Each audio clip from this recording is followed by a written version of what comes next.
ಬೆಂಗಳೂರಿನಲ್ಲಿ ನಡೆದ ಸಂಶೋಧನೆ, ಕೈಗಾರಿಕೆ, ನವೋದ್ಯಮ ಮತ್ತು ಉದ್ಯಮಶೀಲತೆ ಸಮಾವೇಶ 2026ರಲ್ಲಿ ಕೇಂದ್ರ ವಿಜ್ಞಾನ ಮತ್ತು ತಂತ್ರಜ್ಞಾನ ಸಚಿವ ಡಾ ಜಿತೇಂದ್ರ ಸಿಂಗ್ ಪಾಲ್ಗೊಂಡಿದ್ದರು.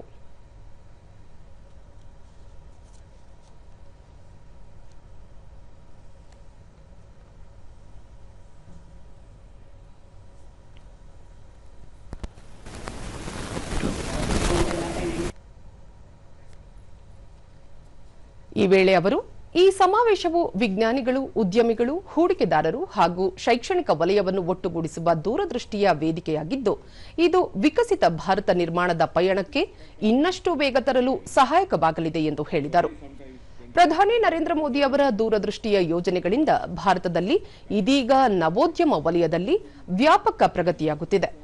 ಇದು ಭಾರತವನ್ನು ವಿಶ್ವದ 3ನೇ ಅತಿದೊಡ್ಡ ನವೋದ್ಯಮ ಪರಿಸರ ವ್ಯವಸ್ಥೆಯಾಗಿ ಪರಿವರ್ತಿಸಿದೆ ಎಂದು ತಿಳಿಸಿದರು.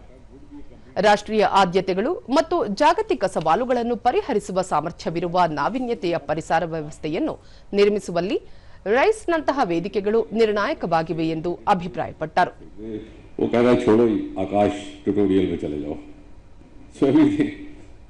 It's not that no parent would think bad about his child, but it's just that things have changed so rapidly.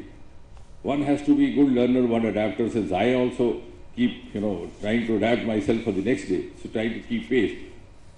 So that is important, and I think, I hope the stakeholders, mainly the youngsters and the startups over here, they'll get good industry linkage over here, 5 industry partners also, and make the best use of it, because it is primarily this so-called generation, what do they say, Gen Z or whatever, whether you like it or not, they are the ones who are going to hoist the tricolor on 15th August 2047. So you have to prepare them for that, and that is the purpose of this RISE Limited. Thank you very much. ಈ ವೇಳೆ ಸಚಿವರ ಸಮ್ಮುಖದಲ್ಲಿ CSIR ಪ್ರಯೋಗಾಲಯಗಳು ಮತ್ತು ಕೈಗಾರಿಕಾ ಪಾಲುದಾರರ ನಡುವೆ ತಿಳುವಳಿಕಾ ಒಡಂಬಡಿಕೆ ಹಾಗೂ ತಂತ್ರಜ್ಞಾನ ವರ್ಗಾವಣೆ ಒಪ್ಪಂದಗಳು ವಿನಿಮಯ ಮಾಡಿಕೊಳ್ಳಲಾಯಿತು.